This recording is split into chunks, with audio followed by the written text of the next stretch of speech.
यमलोक का मार्ग कैसा होता है? गरुड़ पुराण। गरुड़ पुराण के धर्म कांड के अनुसार यमलोक का मार्ग बड़ा ही दुर्गम है, परंतु पुण्य आत्माओं के लिए सुखद एवं पापियों के लिए बड़ा ही भय एवं कष्टकारक है। गरुड़ पुराण के अनुसार यमलोक के मार्ग का विस्तार 86,000 योजन में फैला हुआ।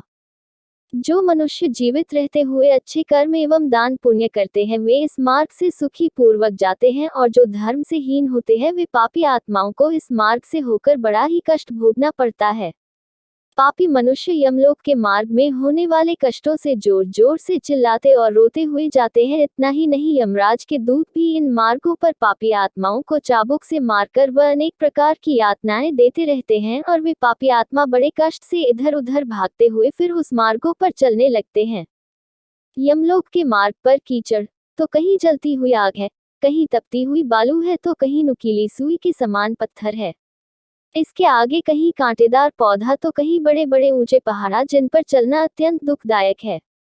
इस मार्ग के आगे कंकर, कहीं सुई के समान कांटे बिछे हैं, कहीं खतरनाक जंगली जानवर है। इस प्रकार पापी मनुष्य इन सब रास्ते में आने वाले कष्टों से होकर यात्रा करते हैं।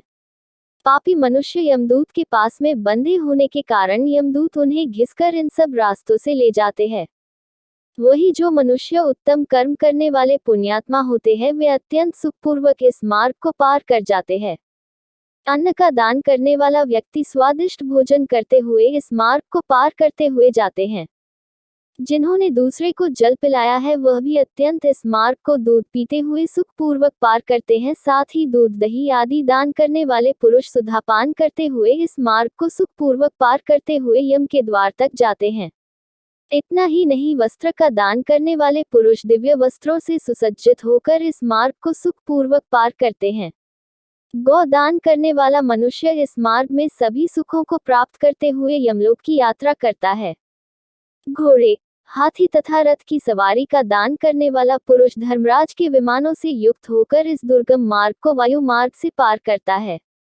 जिस पुरुष ने अपने माता पिता और गुरुजनों की सेवा की हो, देवताओं से सुसज्जित होकर इस मार्ग को सुखपूर्वक पार करके धर्मराज के द्वार तक जाते हैं। जो विद्यादान में तत्पर रहता है वह ब्रह्मा जी से पूजित होकर जाता है। वेद आदि पुराणों का पाठ करने वाला ज्ञानी जन मुनियों के द्वारा अपनी स्तुति सुनता हुआ जाता है। इस प्रकार धर्मपरायण सुखपूर्वक यमराज के द्वार तक जाते हैं। जब ऐसी पुण्यात्मा धर्मराज के द्वारा तक पहुंचती है तो धर्मराज 4 भुजाओं से युक्त हो शंख, चक्र, गदा और खड़ग धारण करके बड़े ही प्रेम पूर्वक मित्र के भांति पुण्य आत्माओं का आदर सत्कार करते हुए उन्हें कहते हैं, हे बुद्धिमानों, हे श्रेष्ठ पुण्य आत्मा, जो मानव जन्म पाकर पुण्य कर्म नहीं करता है वह पापियों में बड़ा है और वह आत्मा घात करता है। जो मानव जन्म पाकर मानव धर्म का पालन नहीं करता है वह बड़ा ही घोर नरक में जाता है। ये शरीर यातना रूप है और मलादि द्वारा अपवित्र है। सब भूतों में प्राणधारी श्रेष्ठ है, उनमें से जो बुद्धि से जीवन निर्वाह करते हैं वह श्रेष्ठ है, उनसे भी मनुष्य श्रेष्ठ है। मनुष्य में ब्राह्मण, ब्राह्मणों में विद्वान और विद्वानों में अचंचल बुद्धि वाले श्रेष्ठ है। अचंचल बुद्धि वाले पुरुषों में से कर्तव्य का पालन करने वाले श्रेष्ठ है, और कर्तव्य पालन करने वालों में से भी ब्रह्मवादी वीर का कथन करने वाले श्रेष्ठ है। ब्रह्मवादियों में भी वह श्रेष्ठ कहा जाता है जो ममता आदि दोषों से रहित हो, फिर भी इन सब की अपेक्षा से उन्हें श्रेष्ठ कहना चाहिए जो सदा भगवान की भक्ति में तत्पर लीन रहते हैं।